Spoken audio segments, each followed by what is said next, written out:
Hola, ¿qué tal? Tengan ustedes muy buenas noches. Ya yo me encuentro en la noche en este momento.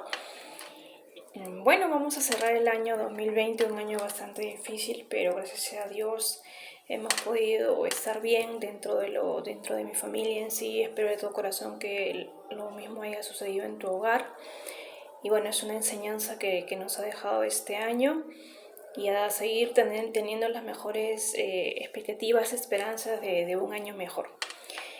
Vamos a comenzar con mi sesión, mi pequeña mini sesión. En este caso quiero hablarles de la importancia de reconocer ante qué tipo de gasto estoy para que este sea deducible en la determinación de la renta neta imponible, ahora que ya se viene el cierre tributario, ¿correcto? Entonces, primero debemos partir cuando estoy ante un gasto deducible. Te vas a preguntar, oye, ¿ese gasto me sirve para mantener la fuente productora? ¿Ese gasto me sirve para generar ingresos gravables? Entonces, si la respuesta es sí, ¿qué le voy a dar soporte? Pues la documentación fehaciente, ¿no? Que me tiene que dar fe de que esa operación es real. De lo contrario, yo puedo decir que te presté el servicio de auditoría tributaria preventiva o en el servicio de asesoría de tesis y de repente y nunca te lo presté y te pongo un importe porque a la empresa le conviene obviamente tener gastos para pagar, pues cuanto más gasto tengo, entonces voy a pagar menos impuesto a la renta. Entonces ahí es que la administración tributaria tiene mucho cuidado en que tú utilices el gasto que realmente te corresponde, o sea, que el gasto sea real y que le sirva a este ente, a esta empresa, para mantener su fuente productora o generar ingresos gravables. Entonces, dentro de estos tipos de gastos que están en el artículo 37 de la ley del impuesto a la renta, yo los voy a dividir, reconocer e identificar en tres tipos de deducciones. Las deducciones condicionantes, las deducciones limitantes y las deducciones prohibidas. Cuando yo estoy en prohibidas, me salgo el 37 y me voy al artículo 44 de la ley del impuesto a la renta y tiene sus 19 numerales. Todos esos casos son prohibidos. ¿Qué significa prohibidos? Que van a ser reparables. ¿Qué significa la palabra reparable? Que voy a aumentar, si yo deduje ese gasto, pues le voy a aumentar para que el efecto sea neutro y no tenga ninguna incidencia en la utilidad o en el ingreso, ¿te das cuenta? Entonces, ¿qué hago con esto? ¿Para qué? ¿Y cuál es la incidencia en el impuesto a la renta corriente? Por eso le llamamos que genera una diferencia permanente, un poquito. Ya te voy a hablar un poco de las diferencias para que se pueda mapear de manera adecuada, porque veo muchas confusiones en este aspecto. Lo digo más también porque he tomado examen parcial y les he puesto un cuadrito que te lo voy a enseñar ahora para que se tenga claro algunos tipos de gastos. Entonces, una vez que ya sé cuáles son los prohibidos, que me van a generar gastos reparables, diferencias permanentes que inciden en el impuesto a la renta corriente, voy a ir a reconocer cuáles son los gastos de tipos condicionantes y los gastos limitantes. Correcto, entonces, condicionante, ¿qué quiere decir? Que me piden una condición para que ese gasto sea deducible. Si yo no cumplo la condición, entonces lo tengo que reparar en el periodo, porque no he cumplido la condición, y cuando ya cumple esa condición, entonces lo voy a poder deducir. ¿Qué significa eso? Es una diferencia que genera una diferencia temporal dentro del impuesto a la renta. Correcto, en el impuesto a la renta hablamos de diferencias temporales. Cuando hago mi análisis de la NIC 12, yo tengo que hablar de diferencias temporarias. ¿Por qué? Porque la NIC 12, que es el enfoque financiero de los tributos, porque a la gerencia le importa saber, oye, o a la empresa le importa saber cuánto realmente estoy pagando de impuestos. Tú no estás pagando el 29.5% de la renta neta imponible. Tú estás pagando el 29.5% de tu renta neta imponible, ¿correcto? O de tu utilidad, si lo quieres llamar en el aspecto contable, pero ¿qué le estamos agregando? Tú le estás agregando las deducciones o adiciones. Entonces, la tasa efectiva no necesariamente va a ser el 29.5%, puede aumentar por la cantidad de adiciones que tú le pongas. Entonces, en el enfoque contable, en la NIC 12, en el impuesto a las ganancias, yo hablo de diferencias temporarias. Cuando yo analizo mi tema tributario, yo hablo de las diferencias temporales. Por lo tanto, las diferencias temporales están dentro de las diferencias temporarias, si quieres verlo de esa didáctica, ¿está bien? Por ejemplo, yo estoy hablando de mis diferencias temporales, ¿por qué? Condicionantes, ¿por qué? Me dicen, oye, ¿sabes qué? Para deducir el gasto por mermas, yo necesito el informe técnico del profesional independiente y la metodología empleada. De lo contrario, yo no te voy a poder aceptar ese gasto por mermas, dice la Administración Tributaria en su artículo 37, inciso F, conjuntamente con el inciso C del artículo 21 del Reglamento de Ley del Impuesto a la Renta. Condicionante, diferencias temporales, ¿correcto? Ahora, cuando yo estoy ante una deducción limitante, y tenemos muchas limitantes, como por ejemplo los gastos de representación, los gastos recreativos, los viáticos, claro, en este caso los gastos de movilidad que están dentro de los viáticos. ¿Qué más? Por ejemplo, también estos gastos que tú compras con boletas, teniendo empresa que debes comprar con factura, pero compras con boleta, es un limitante que tenemos de... ¿Cuánto es el límite que tenemos de acuerdo al artículo 37, inciso Z? Que no puede superar las 200 UIT, ¿cierto? Ya, pues, esos son limitantes. Entonces, si yo, por ejemplo, limitante también tenemos los gastos por intereses. ¿Qué más tenemos? Hemos hablado del... el gasto por depreciación es una deducción limitante y a la vez condicionante. Sí, tenemos que identificar el tipo de gasto. Limitante, ¿por qué? Porque yo me tengo que basar en el cuadro que me dice el artículo 22 del reglamento de ley del impuesto a la renta. Y condicionante, ¿por qué? Porque cuando tú vas al segundo párrafo, inciso B del artículo 22 del reglamento de ley del impuesto a la renta, ¿qué te dice? Oye, tú vas a deducir el gasto por depreciación siempre y cuando esté contabilizada en los libros contables, dice el artículo 22 del reglamento de ley del impuesto a la renta, inciso B.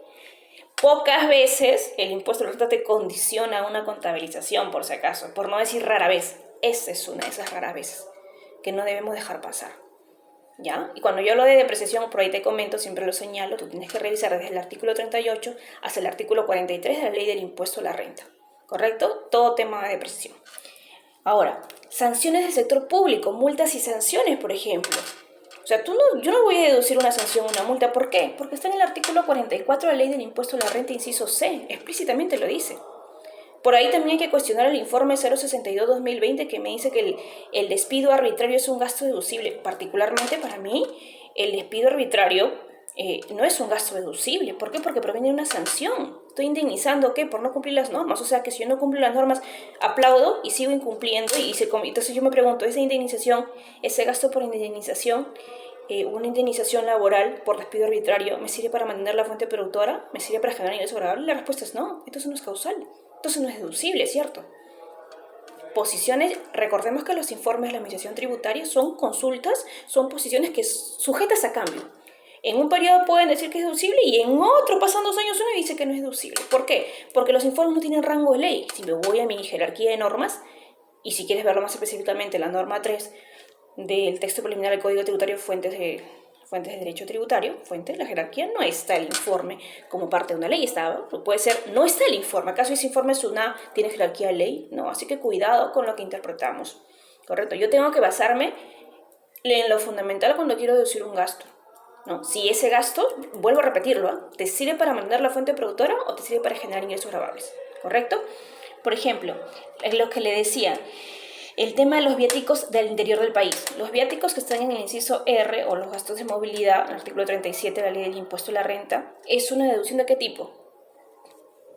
¿Limitante o condicionante? Limitante, ¿correcto? Es una limitante, porque no puedes superar, ¿te acuerdas? El 4% de la remuneración mínima vital. Entonces está limitado. Por ejemplo, gastos recreativos. ¿Qué te dice? Que tienes que comprar entre el 0.5% de tus ingresos netos o 40 UITs, el menor te dice. Obviamente no agarrar el menor. ¿Por qué? Porque es profisco, ¿cierto? No vas a agarrar el gasto mayor, porque si agarras gasto mayor, pagas menos impuestos y eso no se busca, eso no quiere la administración tributaria. Por eso eliges los 2 limitantes y agarras el menor. ¿Correcto? Entonces, ¿qué pasa si yo supero esas 40 UITs? Entonces, ¿qué voy a hacer? Entonces, ese exceso es un reparo, ¿cierto? Y es un reparo que me va a afectar en el impuesto de la renta corriente. O sea, me va a generar una diferencia permanente, no hay efecto en el futuro. Entonces, ¿cuáles son las únicas diferencias que tienen un efecto en el futuro? O las deducciones con efecto en el futuro son las deducciones de tipo condicionante. Por ejemplo, ahí está el artículo 37, inciso V de la ley del impuesto a la renta, que te dice que la renta es de segunda. Cuando pagues renta de segunda o quinta categoría, ¿ya? Primero la pago y luego la deduzco, inciso V del artículo 37. Ahora también se ha incorporado el artículo A.1 del artículo 37, ¿te acuerdas de los gastos no domiciliados que fue modificado con el decreto legislativo 1369 que me dice? Primero pago el invoice, el servicio no domiciliado y luego lo deduzco. Se convirtió en una deducción de tipo condicionante que me va a generar una diferencia temporal. Correcto. Después, cuando hablábamos, entonces, señores, cuando hablamos los gastos sustentados como rentas de ventas, para que nos quede claro, que me va a generar una diferencia de tipo limitante. Correcto, artículo 37, inciso 7 de la ley del impuesto a la renta. ¿Ya?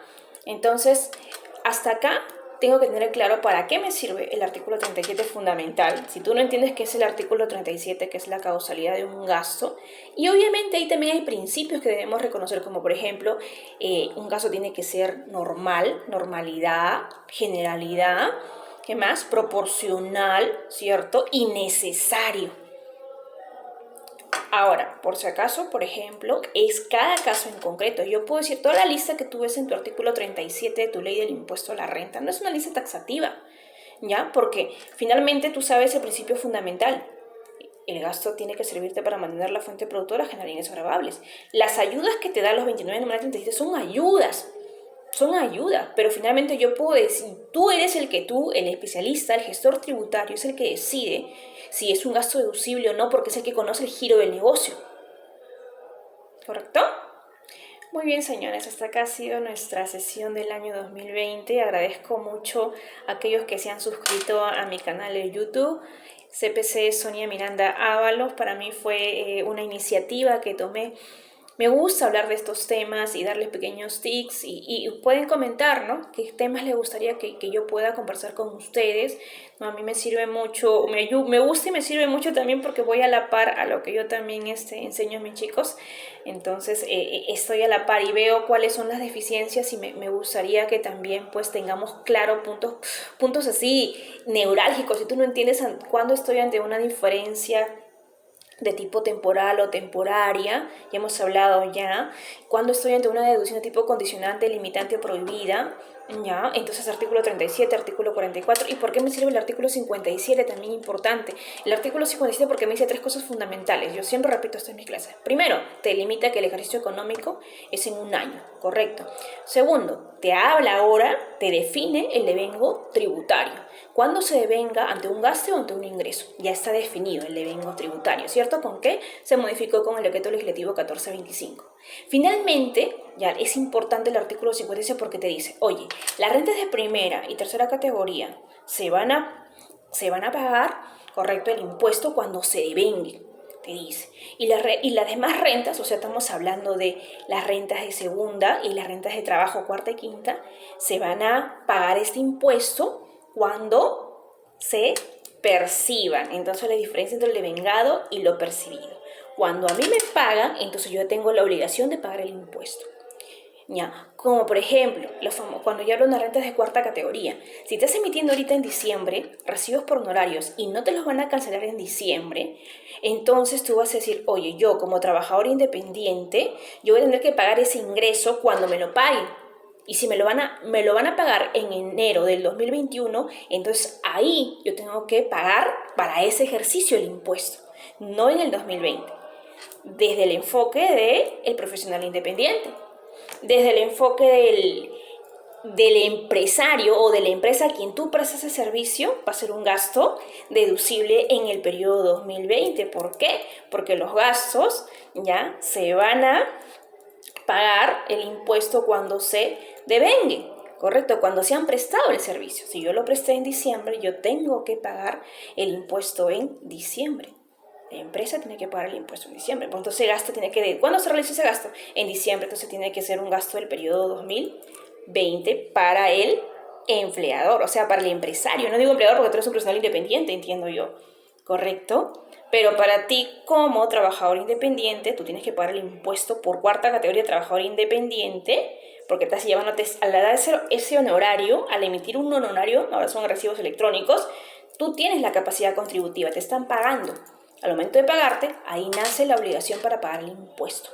Correcto. Obviamente el impuesto si es que estás obligado de acuerdo a cuando presentes tu declaración jurada anual del impuesto a la renta. Porque si eres renta de cuarta categoría, yo tengo que saber que si mis ingresos no superan el tope, ahora ha cambiado con la nueva resolución, ¿cierto? La 225 2020, 221, 2022 que han salido ahora voy a hacer un videito de las últimas resoluciones.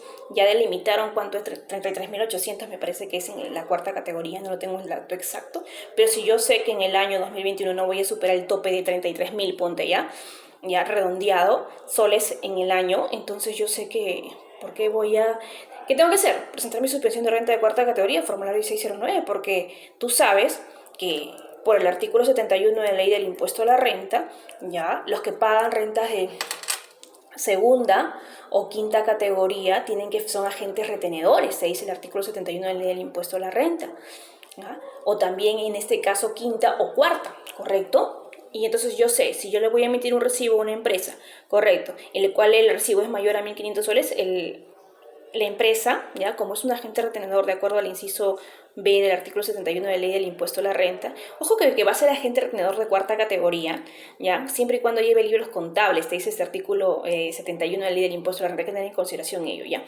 Por ejemplo, ahí, mira, ya me salieron varias ideas para decirte, como por ejemplo, si eres de régimen especial del impuesto a la renta y estás pagando honorarios, no eres agente retenedor, porque el artículo 71 te dice que vas a ser agente retenedor de cuarta categoría cuando lleve libros contables de acuerdo al artículo 65. Y cuando tú te vas al artículo 65 de la ley del impuesto a la renta, los mínimos libros contables, ¿cuáles son? Registro de compra, registro de ventas y libro diario en formato simplificado. Y el resto solamente lleva registro de compras y registro de ventas. Por lo tanto, si tú eres RER y estás pagando honorarios, no eres agente retenedor, ¿correcto? Entonces, si yo emito un recibo mayor a 1.500 soles, ¿ya? Y llevo, pues, y soy régimen MIPE o régimen general, y si la empresa es régimen MIPE o régimen general, te va a descontar el 8%. Y si tú como trabajador independiente sabes que no vas a superar el tope de 33.000 soles anuales en el 2021, entonces obviamente presenta tu suspensión de renta de cuarta categoría, porque de lo contrario estás regalando el 8% al fisco peruano. Y creo que no estamos en estos momentos, ni ahora, ni en ningún año podemos regalar plata ni impuestos. Tú no puedes regalar de más, así como tampoco puedes generar reparos innecesarios, como por ejemplo los gastos de movilidad. Yo sé que para los gastos de movilidad tengo que presentar una declaración jurada de movilidad y un cierto. Si yo no tengo esa declaración, ese control, ¿ya?, de los gastos de movilidad, entonces va a ser reparable. Entonces, yo me pregunto, tú gestor tributario, ¿generarías gasto innecesario pudiendo evitarlos? ¿Cierto? Entonces, para eso es importante que estemos preparados, pues, gestores tributarios, ¿ya? Gestores tributarios digo, ¿ya?, porque hoy en día debemos incorporar ese concepto en todas las empresas. Todas las empresas tienen que tener una oficina de gestión tributaria. Esa debe ser hoy en día la metodología. ¿Por qué? Como bien lo he señalado yo en mis clases, la administración tributaria va a estar toda la vida. Yo, me muera yo o te mueras tú, Dios no quiera. La administración tributaria tiene la responsabilidad, la función es un ente de control. ¿Por qué? Porque la olla del Estado peruano o de cualquier país, ¿ya?, las finanzas públicas que está respaldado en el presupuesto general de la República, el que para la olla son los ingresos del Tesoro Público. Y los ingresos del Tesoro Público son los ingresos de la recaudación tributaria. Por lo tanto, señores, se hace importante y trascendental conocer aspectos básicos de la tributación, ¿ya? Y no solamente me refiero a aquellos que somos gestores tributarios, sino también a aquel empresario o propietario. ¿Por qué? Porque ese empresario, si no conoce aspectos fundamentales, entonces puede llegar cualquier persona, le miente y le puede generar multas innecesarias, ¿cierto? El contador lo puede hacer. Justamente en una de mis clases estábamos hablando con mis colegas, ¿no? Entre colegas estábamos hablando, por ejemplo, si yo me equivoqué y no hice un correcto, pues no hice un correcto planteamiento tributario y hice pagar en el sistema A el impuesto a la renta, las pérdidas se restauran el sistema, tú sabes que tienes sistema A y sistema B, y si utilizaste el sistema que no te corresponde, ¿ya?, o te equivocaste, y para eso yo tengo que recurrir al artículo 29 del reglamento de ley del impuesto a la renta, que me dice que tú no puedes cambiar de sistema cuando te da la gana. Tú tienes que terminar de agotar las pérdidas para cambiarme a otro sistema. Y si tú no leíste el artículo 29 del reglamento y lo cambiaste cuando quisiste, ¿el empresario se va a enterar de lo que has hecho? No se va a enterar. Entonces, ahí la responsabilidad de los operadores tributarios. Entonces, bueno, esta ha sido una pequeña, un poco amplia la sesión, pero he querido dar algunos puntos. Ya voy a tratar de desglosar cada uno de ellos y hablar de manera separada. Espero lo hayas entendido. De todo corazón te deseo un venturoso año nuevo. Hace poco posteé en mi Facebook qué nos traerá el año nuevo. Nos traerá pues 365 oportunidades. Y depende de cada uno de nosotros qué hacemos con esas oportunidades. Hagamos que nuestra vida valga la pena, ¿no? Hasta luego. Muy buenas noches.